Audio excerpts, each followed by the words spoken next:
తొలిపలుకు channel కి స్వాగతం. నేను జ్యోతి. నేటి ముఖ్యాంశాలు చూద్దాం. డ్రంక్ అండ్ డ్రైవ్ పై ఉక్కుపాదం. 120 ప్రాంతాల్లో ప్రత్యేక తనిఖీలు. యూరియా కోసం రైతుల అవస్థలు. తెల్లవారుజాము నుంచే క్యూలు. చలిలోనూ యూరియా కోసం రైతుల జాగరణ. రైతు వేదిక వద్ద క్యూ లైన్లు. RRR తర్వాత ఏపీకి మరో ఆస్కార్. మంత్రి రామ్ ప్రసాద్ రెడ్డి డ్రామాపై సెటైర్లు. మమతా బెనర్జీ పాలన విపత్తు. బీజేపీ నేత సిఆర్ కేశవన్ తీవ్ర విమర్శలు. న్యూ ఇయర్ వేళ ట్రాఫిక్ నిబంధనలు పాటించాలి. సిపి సజ్జనార్. బీసీ రిజర్వేషన్ల బిల్లుపై వెంటనే చర్యలు తీసుకోవాలి. కల్వకుంట్ల కవిత డిమాండ్. ఢిల్లీ ఎయిర్పోర్టులో దట్టమైన పొగమంచు. విమాన సర్వీసులకు అంతరాయం. అన్నమయ్య జిల్లా విభజనకు వ్యతిరేకంగా వైసీపీ నిరసన rally. High speed Vande Bharat sleeper రైలు 180 కిలోమీటర్ల స్పీడ్ ట్రయల్ రన్ సక్సెస్.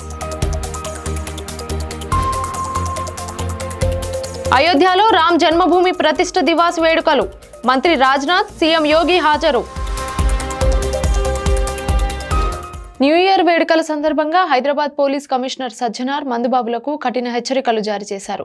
నగరంలోని 120 ప్రాంతాల్లో ఇవాళ రాత్రి ప్రత్యేక డ్రంక్ అండ్ డ్రైవ్ తనిఖీలు నిర్వహించనున్నట్లు తెలిపారు. మద్యం తాగి వాహనాలు నడిపితే భారీ జరిమానాలు విధించడమే కాకుండా వాహనాలను జప్తు చేయడం, జైలు శిక్ష విధించడం జరుగుతుందని స్పష్టం చేశారు.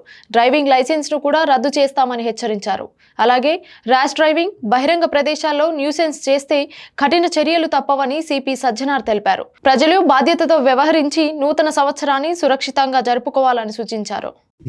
హైదరాబాద్ సిటీ పోలీసు ఈ డ్రంక్ అండ్ డ్రైవింగ్ పైన చాలా ఉక్కుపాదం మోపుతుంది.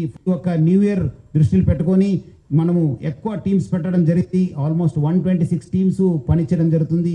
ప్రతిరోజు కూడా ఆల్మోస్ట్ నెక్స్ట్ 2026 ఫస్ట్ వీక్ దాకా కూడా మనం ఈ యొక్క టీమ్స్ని పనిచేయడం జరుగుతుంది. సో ముఖ్యంగా ప్రజలందరూ కూడా కోరుతున్నాను, మీరందరూ కూడా అన్ని విషయాల్లో సహకరిస్తున్నారు. ఈ విషయంలో కూడా మీరందరూ కూడా సహకరించాలి. ఎవరు కూడా డ్రింక్ అండ్ డ్రైవ్ చేయవద్దు. మీరందరూ కూడా తాగి బండి నడిపితే చాలా అంటే చాలా స్ట్రింజెంట్ యాక్షన్ తీసుకోవడం జరుగుతుంది. సంవత్సరాన్ని మీ యొక్క ఫ్యామిలీస్, ఫ్రెండ్స్ మధ్యలో మీరు చేసుకోవాలి, కానీ 4 గోడల మధ్యలో చేసుకోవద్దని చెప్పి మరి కోరుతున్నాను.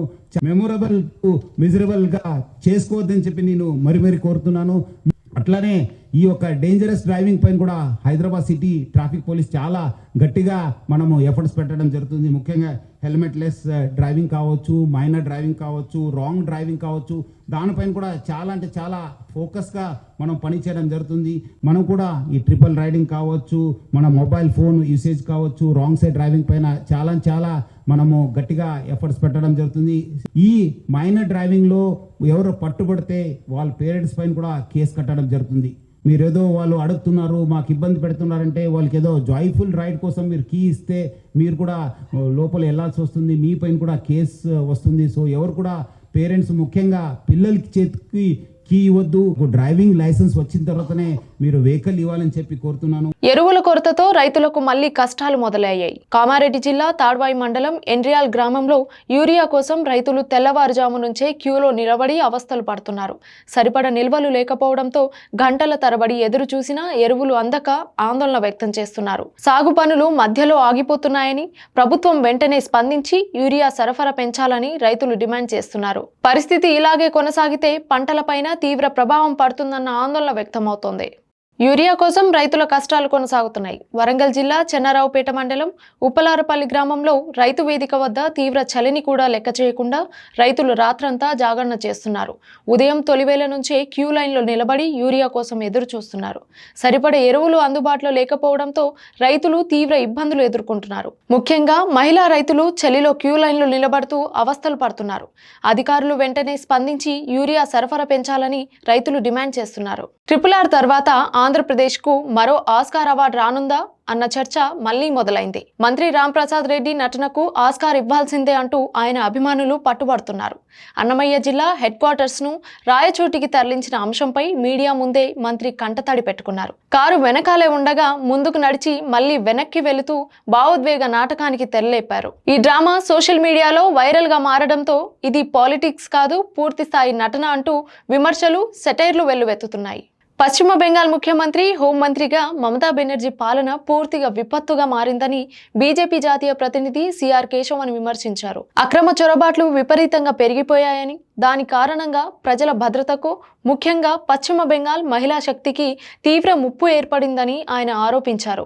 తల్లులు, అక్క చెల్లెళ్లపై అమానుష దారుణాలు జరుగుతున్నాయని పేర్కొన్నారు. రానున్న ఎన్నికల్లో ఈ దుష్ట పాలనను గద్దె దించేందుకు ప్రజలు ఇప్పటికే నిర్ణయం తీసుకున్నారని, ప్రధాని నరేంద్ర మోదీ నేతృత్వంలో బీజేపీకి ఆశీర్వదించి అవినీతి రహిత, మంచి పాలనతో కూడిన కొత్త ఉదయాన్ని తీసుకువస్తారని కేశవన్ ధీమా వ్యక్తం చేశారు. And the jungle Raj of the TMC, better known as Tushtikaran Mamta Congress, has been one of the worst regimes in the history of West Bengal. Mamta Banerjee, both as Chief Minister and Home Minister, has been an absolute catastrophic disaster, endangering the safety and security of the people of West Bengal, especially the Nari Shakti of West Bengal, given the manner in which rampant illegal infiltration and unspeakable crimes being unleashed on our sisters, mothers and daughters in West Bengal.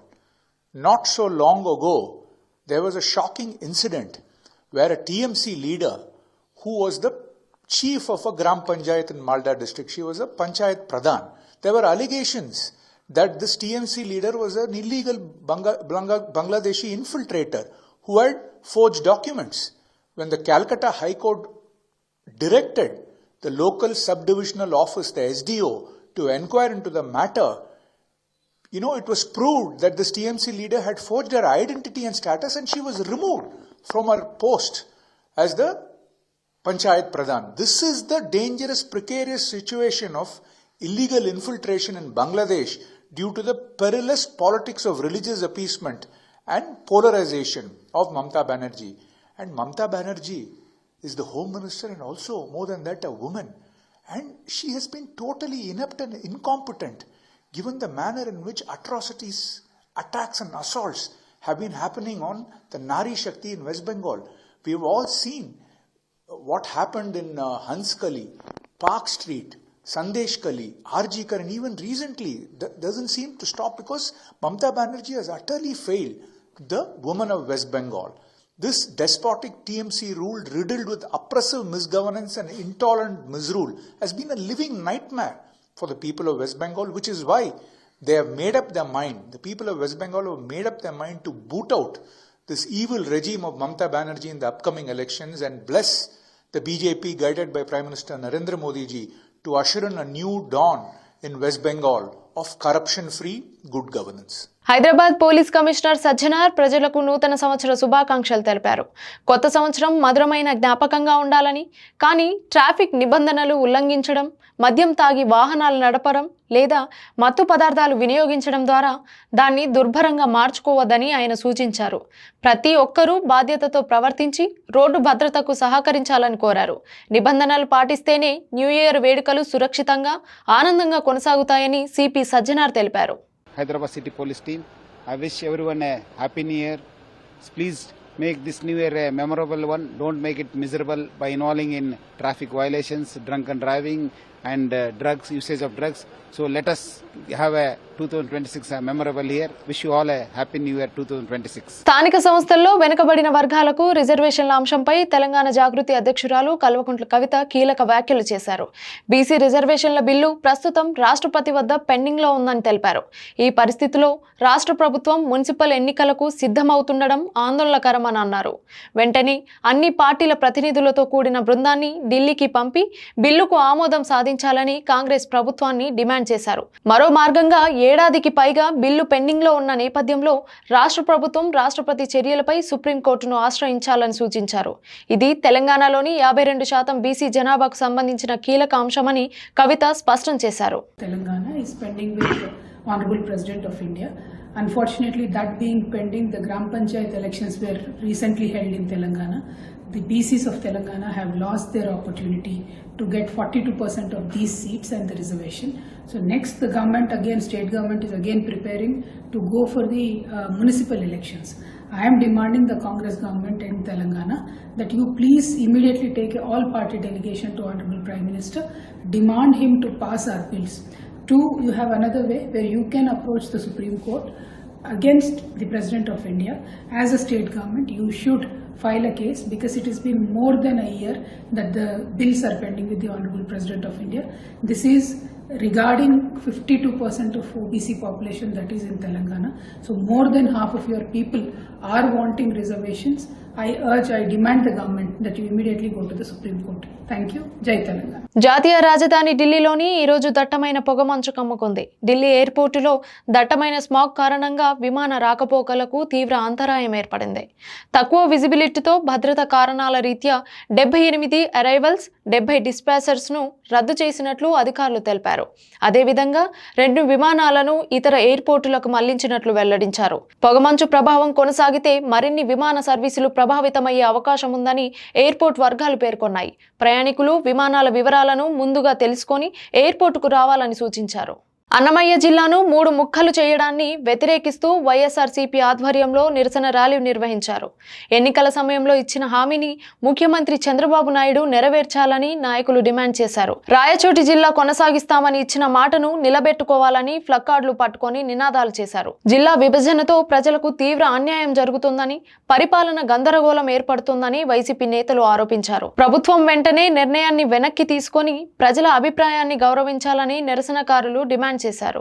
Vande Bharat sleeper రైలు కీలక పరీక్షలో 180 కిలోమీటర్ల గంటకు వేగాన్ని విజయవంతంగా అందుకున్నాయి. అత్యధిక వేగంతో దూసుకెళ్లిన రైల్లోని స్థిరత్వం అద్భుతంగా ఉందని అధికారులు తెలిపారు.